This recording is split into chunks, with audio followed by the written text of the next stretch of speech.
Winner says, if it's to be, it's up to me. Loser says, I can't help it. Folks, we all have heard many self-made success stories. Have you ever heard a self-made failure story? Probably not. They always blame somebody else. You ask any failure, success is a matter of luck. They'll always tell you that. I've been asked, success is tough. I say, of course it is, but you try failing if that's easy. I'll tell you, failing is a lot tougher than success. Going back many, many years, I was in Toronto. I heard a story of two brothers. One was a drug addict, drunk and used to beat up his family, and his blood brother had a great business, wonderful family, highly respected all over. Some people wanted to find out how could two brothers of the same family be so apart. So they went to the druggie and asked him, how come you do all the wrong things? Where do you get your motivation from? He said, my father. He said, what about your father? He said, when I was a little boy, he said, my father was a drug addict, drunk, and used to beat up my family. That's what I used to see. That's what I am. What do you expect me to be? So they went to his brother who was doing everything right and asked him, where do you get your motivation from? And guess what he said? The same thing, my father. He said, what about my father? What about your father? He said, when I was a little boy and I used to see my dad do all the wrong things, I made up my mind, I'll never be like him. They are both drawing strength from the same source. One is using for the positive, and the other is using for the negative. Many times we think we're taking the easier way, which ends up to be the tougher way. One time, there was a lark sitting in the forest singing, and a man came by with a box full of worms. He was taking them to the marketplace to exchange them for the feather. The lark said, look, I have to hunt my own worms every day. I have lots of feathers. Why don't you give me the worms, and I'll pluck and give you the feather. It'll save me hunting, save you going. Seemed like a good trade. And the lark got the worms and plucked the feather, gave it to the man. Next day the same thing happened. The third day the same thing happened. The fourth day, till a day came, the lark had no more feathers to give. It couldn't hunt its own worms. Stopped singing very soon. The lark died. What is the moral of the story?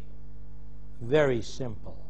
What the lark thought it was taking the easier way ended up to be the tougher way.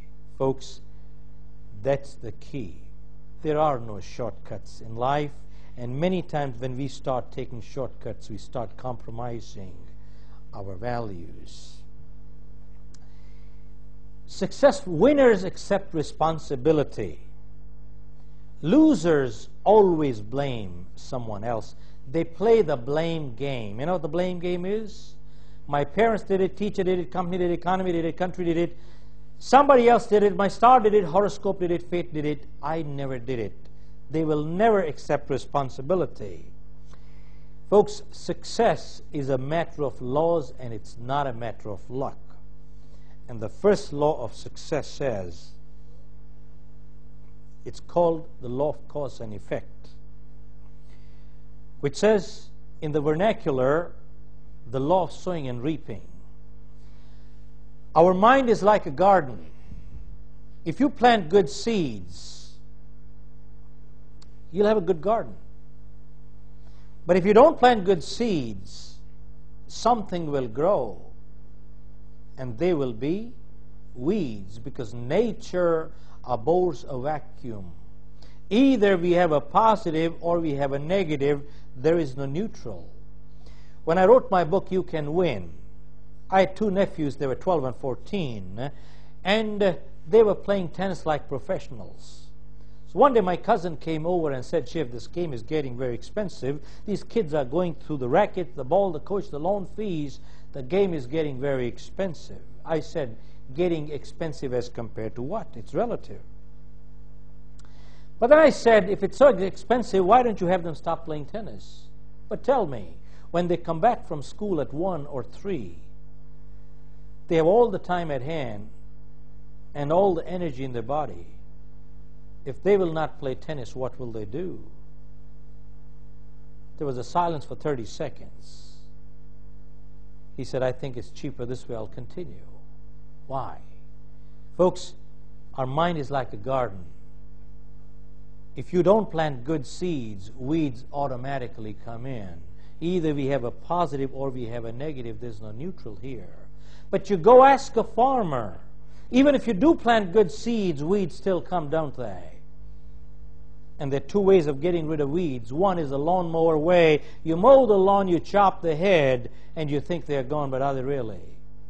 But the second way is you take a sharp object, get on your knees, and plug it out of the ground. It's a tougher way, but a more permanent way. That is what we are talking in terms of law of sowing and reaping. Folks, the law of sowing and reaping says, 1, you must have the desire to sow. 2, desire alone won't do it, you must sow too. 3, you sow tomatoes, you're not going to get potatoes. 4, when you sow, you don't reap the fruit the same day. There's a gestation period, but the kind of world we're living today, everybody wants to reap it right the moment they sow. It doesn't work that way.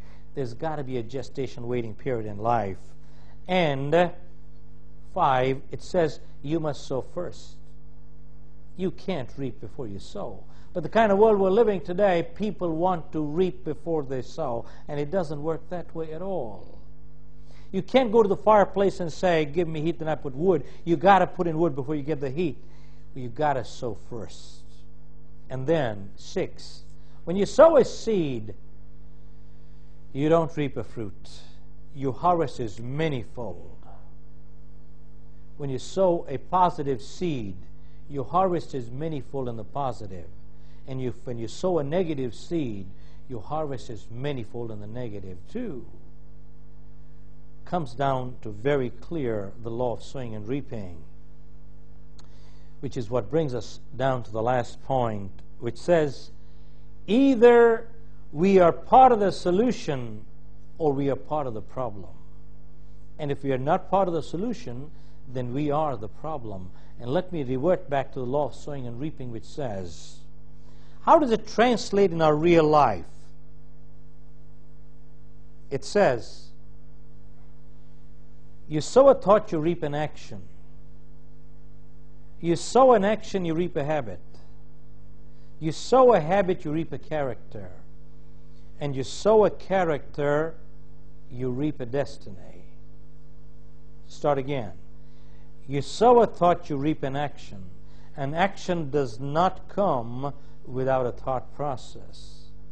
The thought process may be conscious or subconscious, that's different, but positively there was a thought behind it. How many times you hear people saying, success or money has gone into their head, look at that person, they become arrogant. Reverse it. There are many people, when they become successful or they become rich, wealthy, they become humble. Has success or money brought arrogance or humility? Absolutely not. It has only brought to surface whatever was hiding before. That's all. Sow a thought, you reap an action. Sow an action, you reap a habit. Any action you do repeatedly becomes a habit. Folks, right from childhood, all our parents said the same thing. Form good habits, and habits form characters. Because 90% of our behavior is habitual. We never think, we just act. You got good habits, you're a positive character. You got bad habits, you're a negative character. Because 90% of behavior is habitual. And good habits are hard to come by, but they're easy to live with. Bad habits come easy, but they're hard to live with. And before you got the habits got you. Have you heard this phrase which says, practice makes perfect? Absolutely not true. Practice only makes permanent whatever you practice. Only perfect practice makes perfect. Some people keep practicing their mistakes and they become perfect in making mistakes. Every time they do it, they mess up because that's what they have practiced. Folks, you sow a habit, you reap a character. And you sow a character, you reap a destiny. Important thing is, thoughts are causes. Can we choose our thoughts? And if we can choose our thoughts, we can control our destiny. And that is really the bottom line. We can all choose our destiny by choosing our thoughts.